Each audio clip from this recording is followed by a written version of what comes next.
Eu nasci no Porto, sou natural do Bonfim, da zona do Bonfim. Nasci em fevereiro de 72.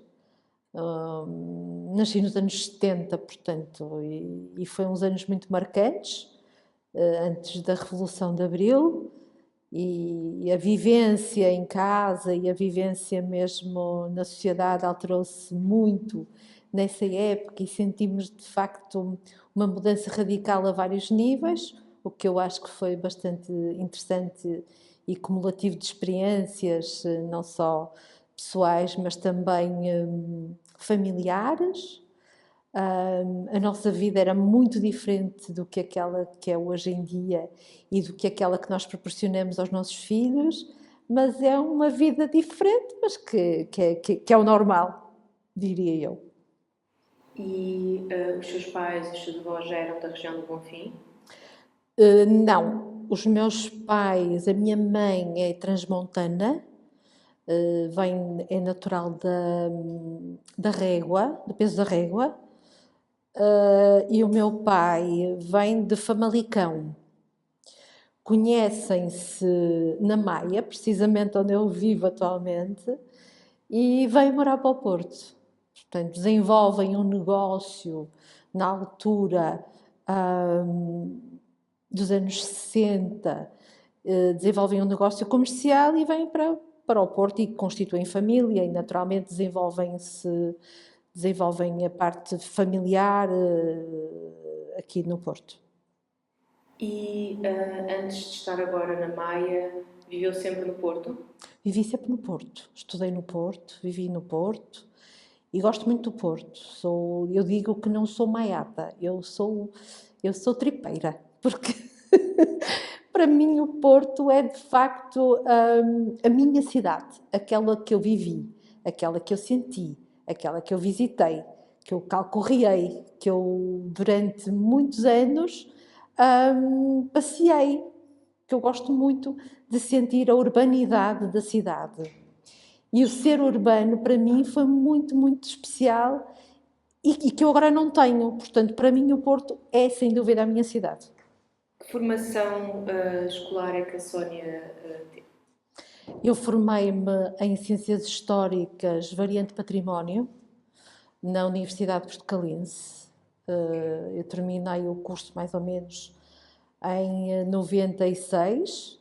Depois tive um ano como voluntária no Museu Militar do Porto, porque eles não tinham ninguém, precisavam de pessoas para de facto fazer ali um trabalho de catalogação de uniformes militares.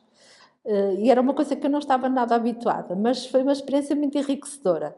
Trabalhar num museu com muito poucos recursos, que não tinham dinheiro para absolutamente nada.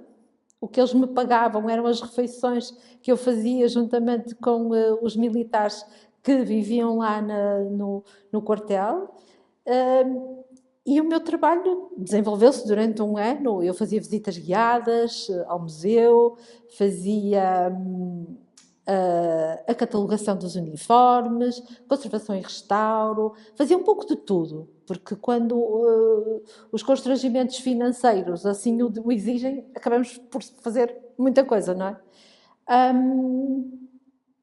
Eu estive aí no museu até 97, portanto foi a minha primeira experiência, digamos, em contexto profissional, de trabalho, nem digo profissional, porque eu era voluntária lá. Quando eu decidi, sei lá, um dia decidi, disse, vou ao centro de emprego. Não sei bem porquê, mas se vou ao centro de emprego.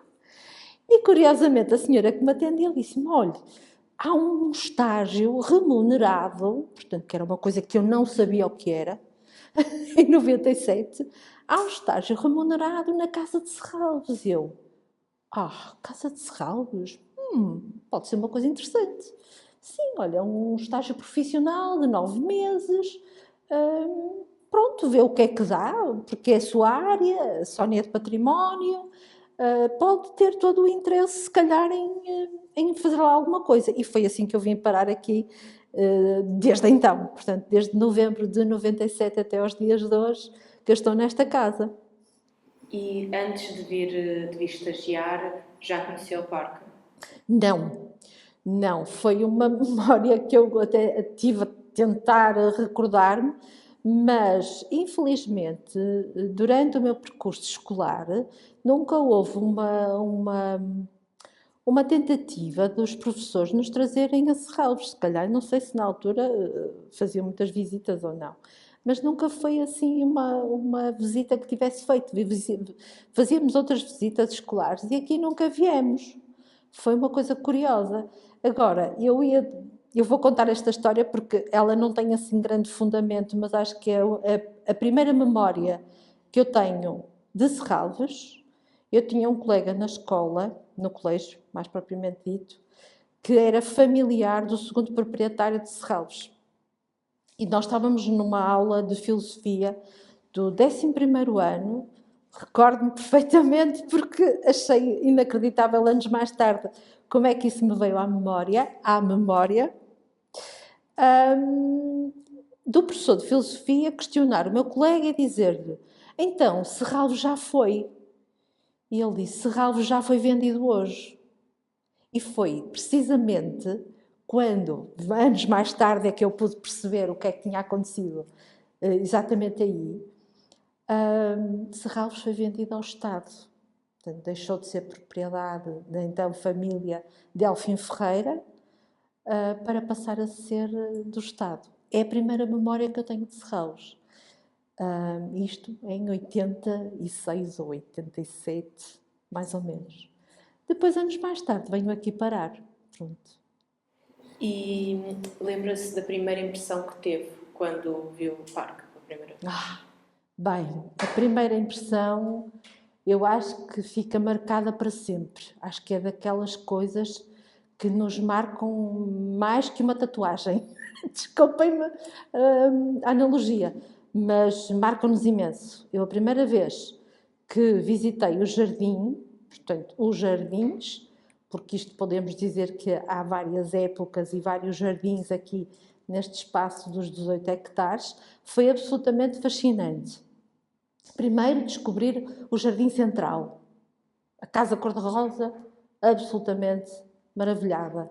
Portanto, parecia que eu estava numa outra época, numa outra dimensão histórica, e eu era isso de história, portanto, para mim fez todo sentido essa comparação.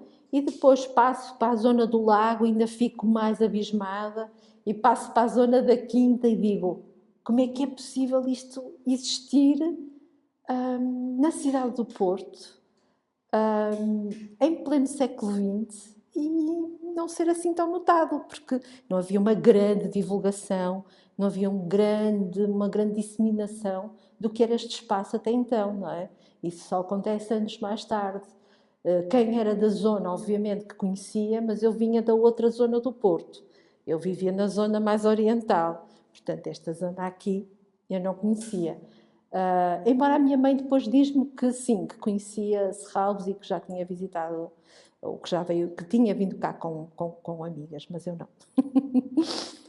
Pronto, vem então como estagiária e que função é que vem assumir? Eu venho como estagiária de OTL, que era a ocupação dos tempos livres, num regime pronto, de estagiária mesmo, tinha que fazer o que me mandasse, e fui para o então Centro de Investigação e Documentação, que representava exatamente o quê? Funcionava a nível interno, única e exclusivamente para o assessor cultural, para a direção, para os colegas que faziam pesquisa sobre as exposições que íamos apresentar, para os monitores que faziam as visitas guiadas. Era uma coisa que funcionava muito a nível interno, não era dado a conhecer. O que é que eu tinha que fazer? Tinha que catalogar livros, tinha que organizar estanteria, tinha que tratar das publicações periódicas, e era tudo à mão, não havia computadores, não havia bases de dados que nos permitissem fazer isso.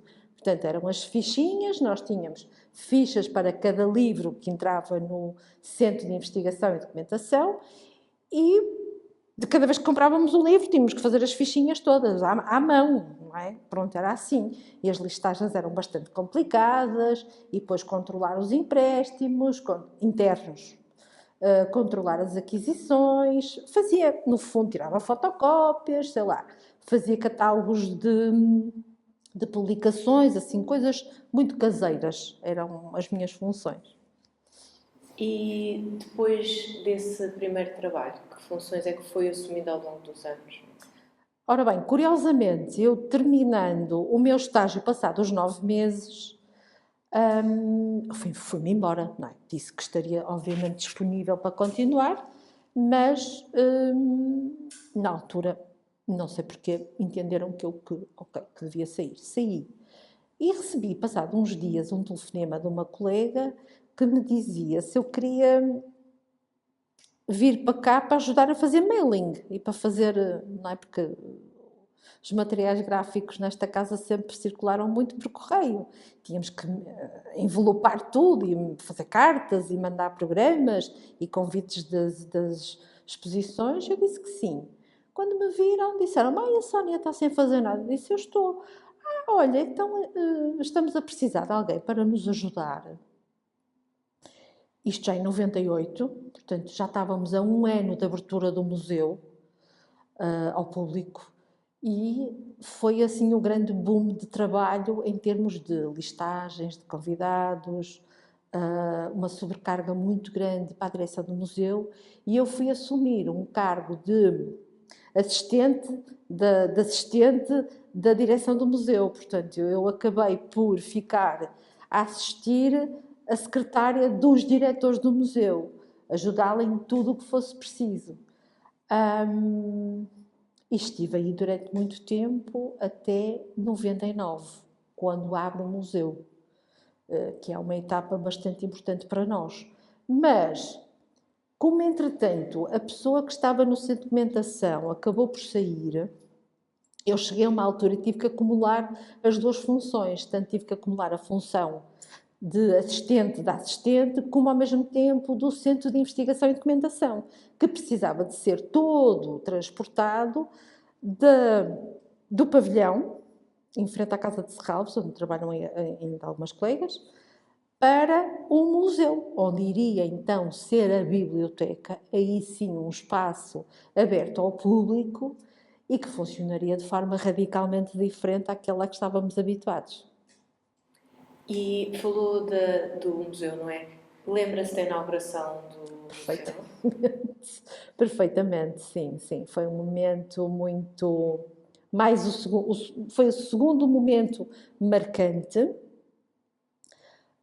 Ver a construção de um edifício em bruto, porque eu quando cheguei aqui em 97 ainda visitei o espaço e estava tudo muito despido, estava tudo muito em bruto, portanto, não se via nada, havia cimento, havia-se betão, pronto. E depois em 99, quando se descobre todos aqueles volumes que o arquiteto Cisa tão bem soube enquadrar no espaço existente no parque, foi absolutamente extraordinário. E a dimensão do espaço. Pá, nós estávamos numa sala com 20 metros quadrados, diria eu. Passamos para um espaço com o triplo, não é? A partir do momento em que passamos de uma sala para um espaço como a biblioteca, é absolutamente extraordinário. Sim, muito bom. Quais é que foram as principais alterações que foi vendo aqui, principalmente no espaço do parque, ao longo destes anos, desde que já chegou pela primeira vez? Bom, sei que eu, como estou ligada à biblioteca e aos arquivos, vou tendo, e tenho um arquivo fotográfico sobre a minha responsabilidade, obviamente que vou tendo uma memória fotográfica para alguns momentos importantes. Sem dúvida que um desses momentos importantes foi o projeto de recuperação do parque, sem dúvida, porque o parque chegou a uma altura e precisava mesmo de ser requalificado, ok? Porque já recebia muita gente, já era conhecido, já merecia algum respeito, assim como a casa. A casa de Serralves também tinha sido restaurada, se pode-se dizer isso, pelo arquiteto Cisa, que desde muito cedo participa aqui em ações de requalificação dos edifícios construídos no espaço. E sem dúvida que relativamente ao parque, e dado que nunca tinha sido feita nenhuma intervenção desde 36, quando Jacques Reber de facto projeta aquele jardim da Avenida dos Liquidâmbares e o Jardim Central, era super urgente uma intervenção física no espaço e uma intervenção que requalificasse e que desse, no fundo, outra estrutura, uma estrutura mais forte, mais musculada ao parque, obviamente. Se tivesse que escolher assim um sítio, um lugar no parque, que lugar é que escolhia? Escolheria a Casa do Fresco, sem dúvida. E essa certeza toda há alguma razão específica? Porque foi o sítio que eu mal cheguei, ficou-me completamente na memória e que eu absolutamente adoro, pelo espaço intimista que foi ali criado, por ser assim recôndito, por não ser perceptível do lado de fora, por ser assim um espaço quase misterioso. Sim, atraiu-me imenso e continua a atrair-me. Atrair-me. Qual é a memória que tem mais marcante aqui do parque? Ora bem, sei lá, os meus filhos, principalmente mais velho, todas as festas de aniversário dele foram aqui. Todas, todas. Enquanto eu consegui, enquanto eu pude, para além das festas de aniversário e que os amigos adoravam, ele adorava percorrer este parque, sempre a correr, sempre a correr, sempre a correr. Participava também nas oficinas que eram promovidas pelo Serviço Educativo, portanto, isso mais a nível pessoal. E a nível profissional, eu nunca tive assim. Vamos ver. Eu recebi. A memória que eu tenho foi quando, em 2003, se não estou em erro, me foi confiado o arquivo do Carlos Alberto Cabral, que é o primeiro proprietário da Casa de Serralves. Isso aí marcou-me pelo aspecto documental, ok? Perceber que um homem como Carlos Alberto Cabral, vivido, cosmopolita, que tinha mais do que uma propriedade, ter tido o cuidado durante vários anos, várias décadas, e em muito boas condições, ter preservado todos os documentos de arquivo da construção e do projeto da casa, que acabou depois por ser alvo de uma exposição em 2015, Casa de Serralves, o cliente como arquiteto. Porquê? Porque isso é fascinante depois de perceber, e a autoria da curadoria dessa exposição pertence ao arquiteto André Tavares, que fez um trabalho brilhante, que é a relação de Carlos Alberto Cabral com todos os intervenientes que estiveram ligados à transformação deste espaço. Porque se recorrermos a fotografias do arquivo, percebemos perfeitamente como é que era esta casa, finais de século XIX, 1890, mais ou menos, até 1945, quando ela depois acaba por finalmente ficar pronta e habitada com os proprietários. E é inacreditável, em termos históricos, em termos do arquivo documental. Isso para mim, sim, foi verdadeiramente importante e marcou-me ver todos aqueles registros fotográficos, mas não só, também os registros escritos, a troca de correspondência, o rigor que era exigido, a qualidade dos materiais que foram feitos, a troca de especialidades, por exemplo, para se fazer o chão da casa, houve um carpinteiro, na altura, que foi um mês para Paris, e descobrimos isso através do arquivo, aprender a técnica de fazer o emparelhamento daqueles materiais.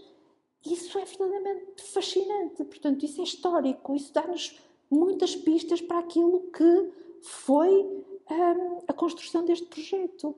E para além dos jardins também, obviamente. Que balanço é que faz do percurso profissional aqui no parque, aqui em Serralves?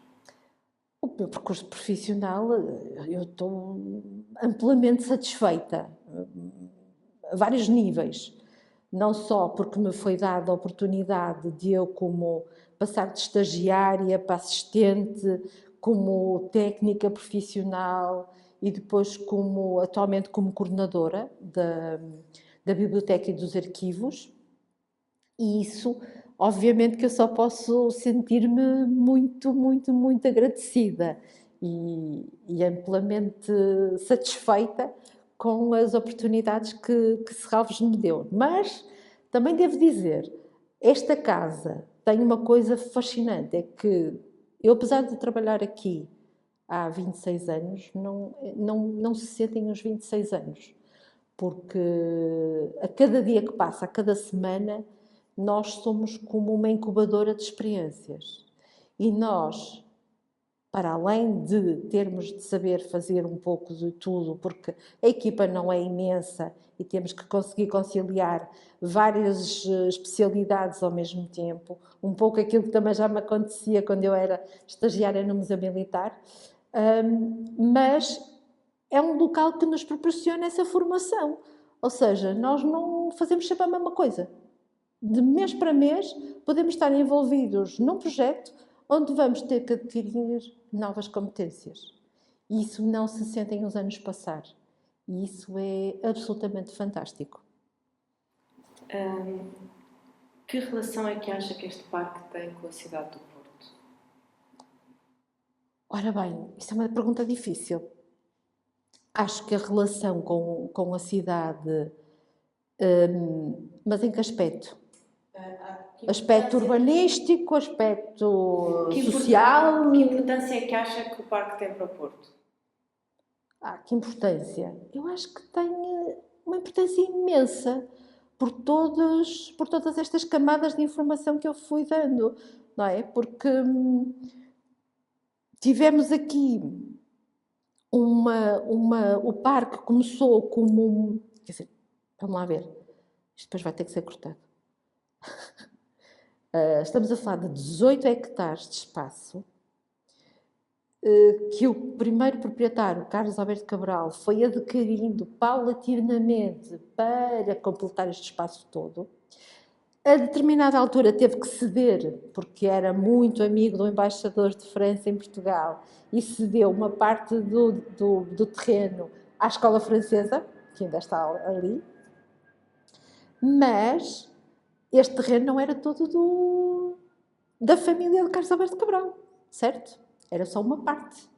Portanto, todo o resto ele teve de ter muita paciência e ir adquirindo terreno a terreno, quinhão a quinhão, para poder realmente, aos dias de hoje, termos este espaço aqui. A importância dele é exatamente por isso, porque oferece-nos várias épocas, várias experiências que não temos no outro lado, não é?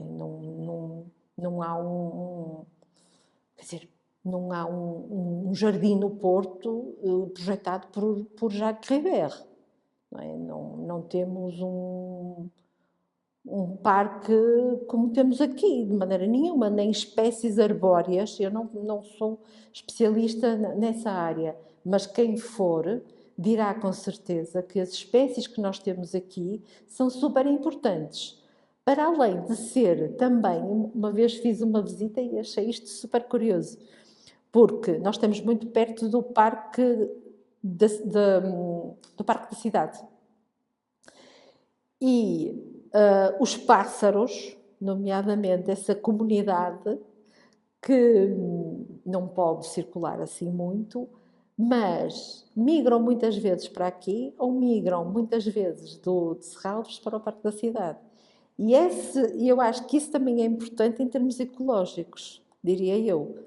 Essa migração das espécies das aves. Das outras atividades que são feitas aqui no parque, as várias festas, que memórias é que faz desses momentos? Principalmente a festa do outono.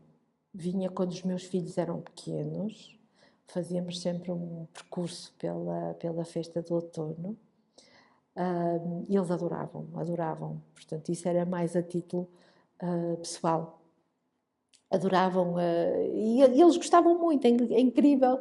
Eles agora não vêm tanto, porque também já têm outra idade, mas sempre tiveram muito orgulho em vir cá, em contactar com os animais, em ver as hortas, em ver os espaços. E acho que é um local mesmo muito mágico. E quem vem aqui não só a primeira vez fica, não é, naturalmente pasmado, mas depois eu acho que nunca deixa de nos surpreender a imagem que o Parque de Serralves tem. E que desafios, não é? Fazendo este balanço dos 100 anos, que desafios é que acha que agora o parque tem para o futuro? Bom, eu gostava muito que quem viesse para o futuro conservasse o parque, assim como foi feita a tal requalificação, daqui a uns anos, e sempre que julgado necessário, houvesse esse cuidado para o preservar para as gerações vindouras. Acho que é extremamente importante. Acho que é um legado histórico, patrimonial, um ativo cultural extremamente importante para a cidade do Porto. E que significado é que tem este parque para si? Sei lá, não sei. É mágico, é um espaço onde eu me sinto muito bem, onde eu fico, sei lá, onde eu e as minhas colegas, houve já alturas em que fazíamos caminhadas, por exemplo, vinhamos para aqui de manhã cedo e organizávamos caminhadas pelo parque, piqueniques, porque nós passamos muito tempo no nosso local de trabalho e passamos muito tempo com as pessoas com quem trabalhamos.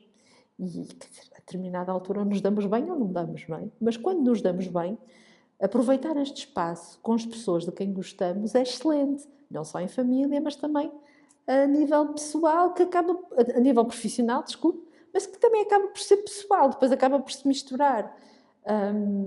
Por isso, é sim, é muito importante, acho que é muito importante.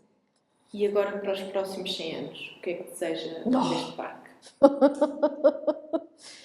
Os próximos 100 anos eu espero que as gerações seguintes cumpram com os requisitos porque é muito fácil destruir e muito difícil de construir.